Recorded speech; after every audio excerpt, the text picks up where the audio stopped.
video, I will demonstrate to you how to conduct simple effect analysis with two factors in Univariate ANOVA, or for Univariate ANOVA. The example we'll use is this one. So, in the study, to investigate participants' recall for different prose passages, 3 different pieces of prose of approximately same length were used. In addition, each passage was presented with and without an accompanying title. 30 participants took part in a study with 5 participants under each condition. Each participant was presented with the prose passage and subsequently asked to recall as much of the information as possible. Participants recalled was scored out of maximum possible 35 items for each condition. So basically what we have two factors, whether we have title or don't have title, so we can call it title, yes or no. And we have another factor, which is text, which also has 3 levels, text 1, text 2, and text 3. So all of these factors are between, which means the first participant who scored 30 only was in a condition with the title and in text 1. So in total we have 5 participants in this condition. In the next condition, with the title and text 2, we have another 5 participants, and so on. So total we have 30 participants. Let's have a look at the data. So this is how data is set up. Let's make it bigger. So we have all our 30 participants, and 30 participants were either in title or text, and I think I have not coded them. Oh no, I did code them. So we have no title, text 2, so participant 17 scored 26. So we get the story about all of the participants. Remember, you know you entered data correctly if you have participant 1 was in a title condition and text 1 scored 30, just what we saw in the example. Again, with ANOVA, in this case, for this presentation, we'll perform 4 parts of the analysis. So first, examination that dependent variable is relatively normally distributed. The second one is that we need to compute descriptive statistics. Then we need to compute inferential statistics. And then, if interaction is significant, we compute simple effect analysis. If you are having one factor with more than 2 levels, you also need to compute, to conduct multiple comparisons or to perform post hoc tests. In this case, we dropped the post hoc test. It's explained in another video, and we'll only concentrate on the other 4.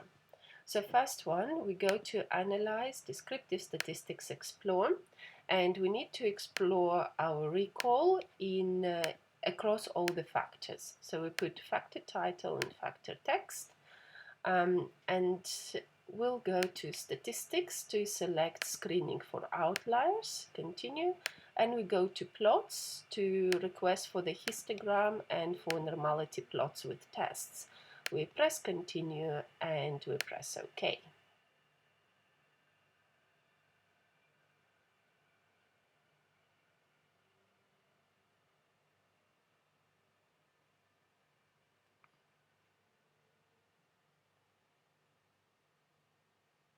Okay, here we have all our output. Let's go to the top, and we have 15 participants in a title, 15 in no title, and nothing is missing. So this one is Explore for title, just factor title. And let's have a look at Skewness and Kurtosis. So this one presents little problem, this one presents little problem as well. The tests of Kolmogorov and Smirnov confirm that the distribution of our dependent variable is not different from the normal distribution, as both tests, Kolmogorov, Smirnov, and Shapiro-Wilk, are not significant. They're more than 0.05. Let's have a look at our histogram, and histogram looks very relatively normally distributed, and histogram for no title, the same. A normal bell-shaped distribution. Let's have a look if we have any outliers, and the results show that there are no outliers in a title or no title condition. The next output is for text. Again, we have 10 people in each text condition. And we're looking in descriptives at skewness and kurtosis, and these ones look relatively normal. Yeah, looking good, and this one also looks good. So the test of normality, Kolmogorov-Smirnov not significant, Shapiro-Wilk not significant, and we conclude that, or those tests indicate that the distribution of our dependent variable is not different from a normal distribution. And histograms looks a bit uglier just because there are fewer participants. Remember, in the previous one we had 15. The more participants you get, the more normal this distribution will look. And the same for this one, a bit skewed but not a problematic one. And for text 3 is more or less normal distribution. In terms of outliers, let's have a look. And there are no outliers in the text conditions either. So now we can proceed to performing a univariate ANOVA. So if we'll go to Analyze, General Linear Models, Univariate, we need to specify our dependent variable, which in this case is a recall, and we specify our fixed factors, which are both title and text. So we move them over. What we want are plots. When you have two factors, you want to do plots because it's just easier to visualize how the two variables interact. So the one with the most levels goes to horizontal axis, and in this case it's text. We have 3 levels, and title can be separate lines. We add the plot, and we want a line chart because it's easier to visualize interaction using the line graph. Continue, and then we want our usual descriptive statistics. So we select descriptive statistics, and we want homogeneity tests because this is between participants design, and we need to ask for Levin's test to test for equality of variances. So this is another assumption in addition to normal distribution and having no outliers. Press continue and press OK.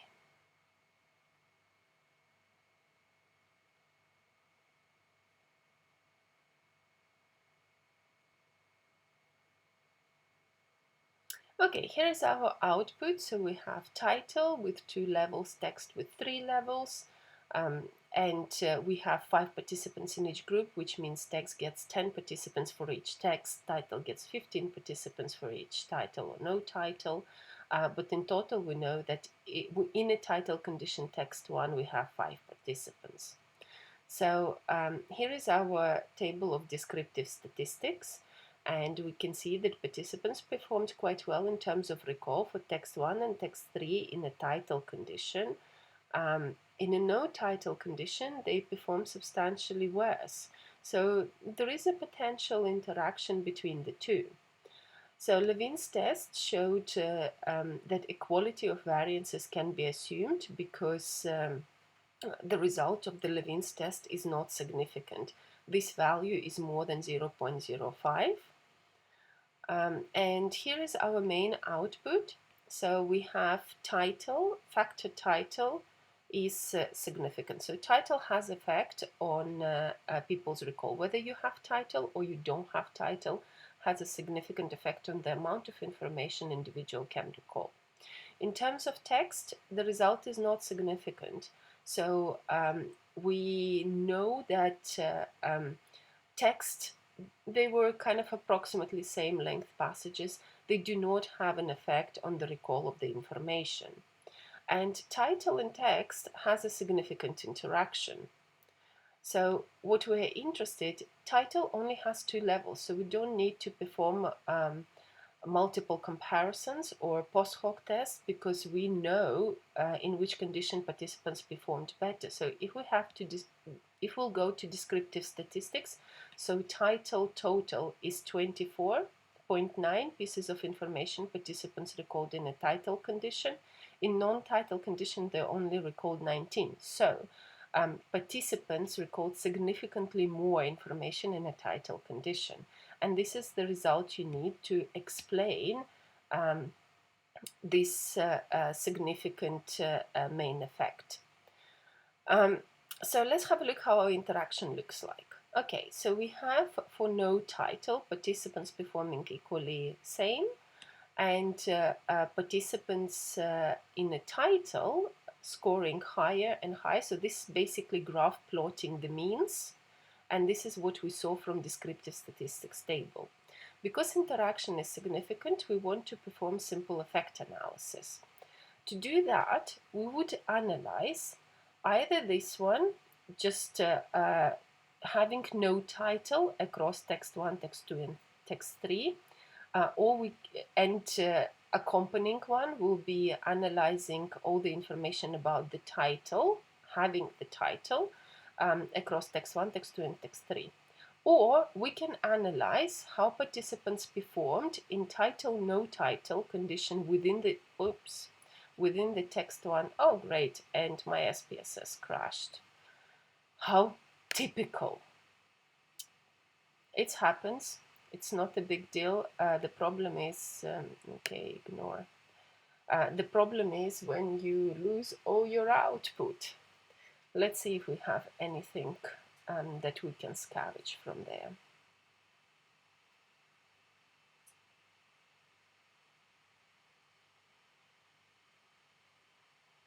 Good point. SPSS crashes, so make sure you save all the information.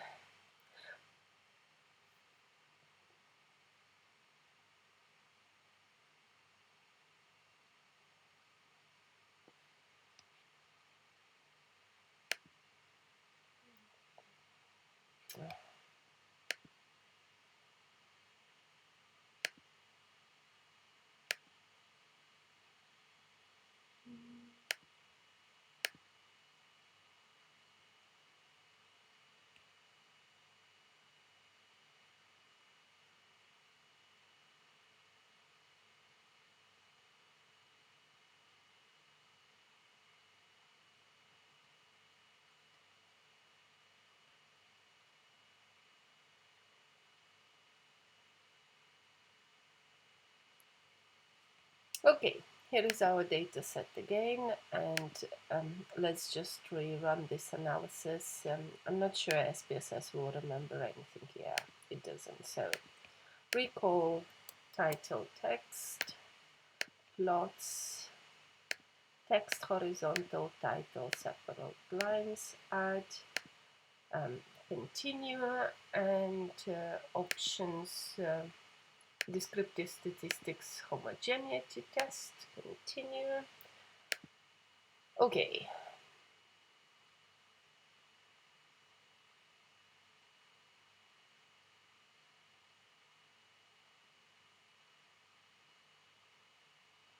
Okay, so where we stopped at discussing the plots. There we go.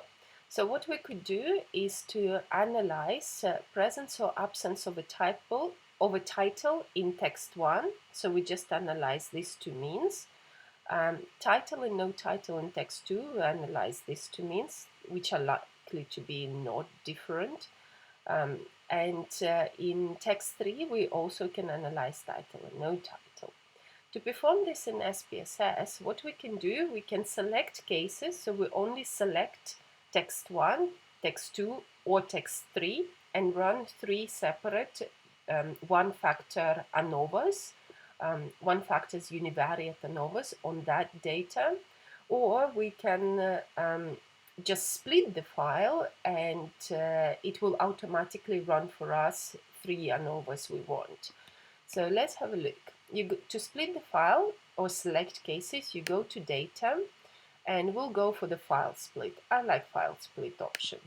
Split file, and we want to analyze data separately for each text. So we want to compare groups, and we take text and put it groups based on text. Press OK.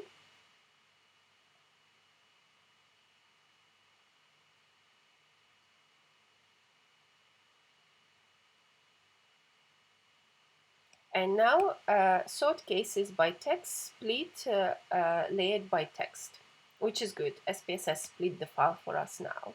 So we go to Analyze General Linear Models, Univariate. And now we already used text for splitting the file, so we can't use that variable again. So we're looking at the title, differences in the title, and recall. So a simple one-factor ANOVA. We don't need plots because they will provide very little information for us. We can request descriptive statistics and homogeneity tests, but we already know everything works fine because of main analysis output. But let's keep it there. Okay, and once all set, press OK.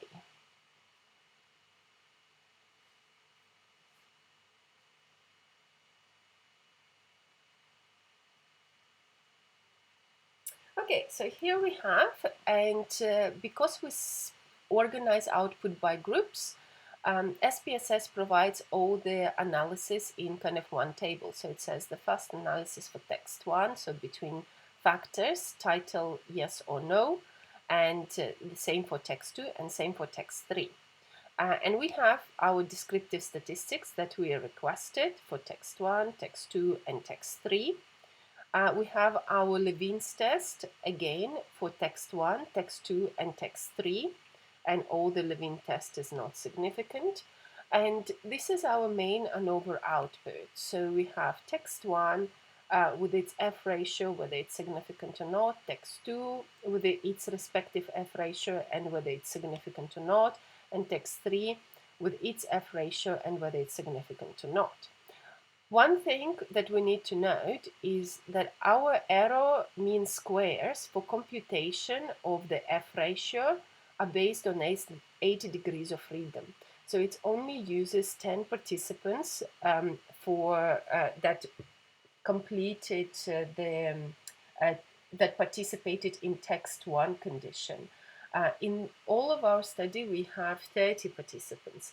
So to get a more accurate F ratio, we need to use the error term with its mean squares from the main analysis.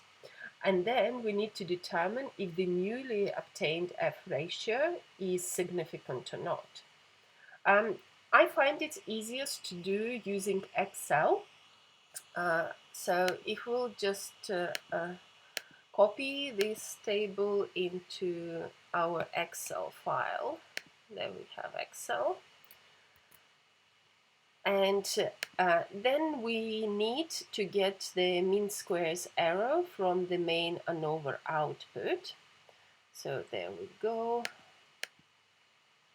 Copy.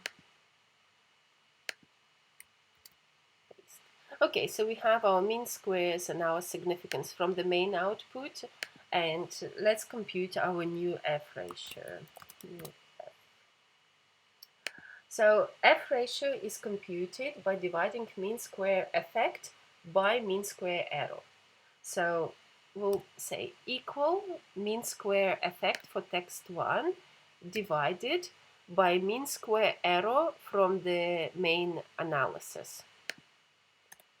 So this is our new F ratio. It's slightly decreased, but not dramatically. For the text 2, again, we have mean square effect divided by mean square error. And for the third one, same principle, mean square effect divided by mean square error. So here's our new F ratio. And how do you know what is the significance level of this F ratio? There are two options you can go for. One is the tables and manually check it in the tables, but it's much better to go for online calculators. There are online calculators pretty much for everything you want to do. So here I googled online calculator significance of F ratio. And this is the first calculator that popped in, and a simple calculator that generates p-value for F ratio scores. And this is exactly what we want. So if we'll go to this calculator, here's how it's set up. You should enter nominator, denominator, degrees of freedom, and our F ratio. So let's do that. Our first F ratio is this value. So we just copy it in here. And our degrees of freedom for numerator, which is for the main effect, is 1. And for the denominator, which is our error term, is 24. So we want significance level at 0.05, so we just press calculate. Okay, here we go. This would be an exact significance level for this value, but all you report is whether it's less than 0.05. So let's look at our next value. Remember, the degrees of freedom do not change. So once we set them up, it's all good. Calculate. Okay, so this p-value is not significant, so this is the exact new significance for that p-value. And let's say new sig. And now we have the last one left, which is F ratio of 12.2, which is likely to be significant because the F ratio of 9.5 was significant. And the F ratio is not significant if it's close to 1. We are quite far away from 1. Calculate. Yeah, and this is our new exact significance level. And this is basically it. So what we have is that there, when you report the results of the simple effect analysis, you would say, okay, overall ANOVA showed that there was a significant interaction. To understand the nature of the interaction, a simple effect analysis was performed, and the analysis was done for separately for each text, comparing title and no title. For the text one, the result was significant, so having a title significantly positively affected participants' recall, and also the same was observed for text 3, and you report your F ratios with ANOVAs. There was no difference for text 2 for whether people had title or didn't have title. And you report their respective F ratio. Remember, when you report F ratio, you always need to report F degrees of freedom for the main effect, degrees of freedom for error. So when you report these new values, just make sure you report the correct degrees of freedom for the main effect and degrees of freedom you want to use from the error, just how you did in the computation of these new F ratios. Yeah, and this is basically it for simple effect analysis for univariate ANOVA that has 2 factors.